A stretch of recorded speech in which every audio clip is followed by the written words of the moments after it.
tapang nila mag-alok ng ganito? Talaga bang for sale na ngayon ang ating saligang batas? Ano ba naman to? Talagang grabe namang itong kawalanghang ito.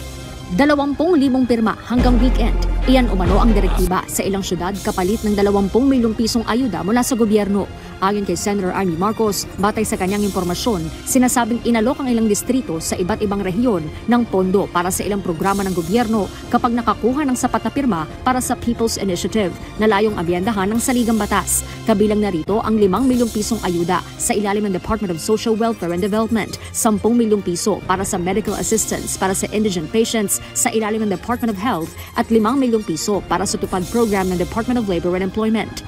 Pinag-utusan ang napakaraming bagong halal na mga barangay kapitan na mag-produce ng mga lagda na 20 mil by weekend para sila mabigyan nitong sinasabing DSWD, DOH at DOLE na mga goodies.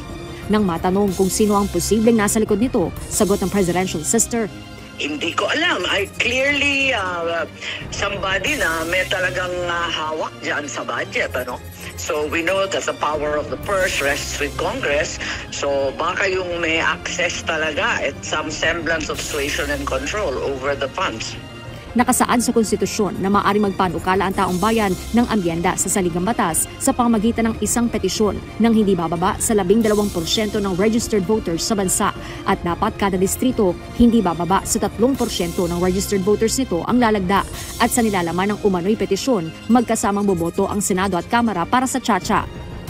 Kinundena ng ilang senador ang umano'y panunuhol para sa pagtulak ng tsa-tsa. Anila ang totoong People's Initiative ay malayang nanggagaling sa taong bayan at hindi sa pilitan gamit ang pera. Kaya panawagan ng ilang mambabatas, mas imbestigahan ang issue at panagutin ang nasa likod nito.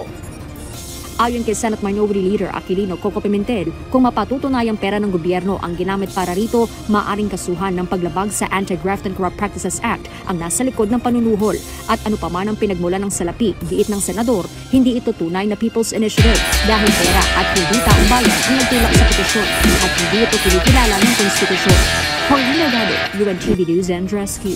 Diyos ang aming sandigan, serbisyo publiko ang aming pinahahalagahan. I feel like I'm losing my mind. Is everybody in the world blind? Please, Lord, give me a sign, a sign.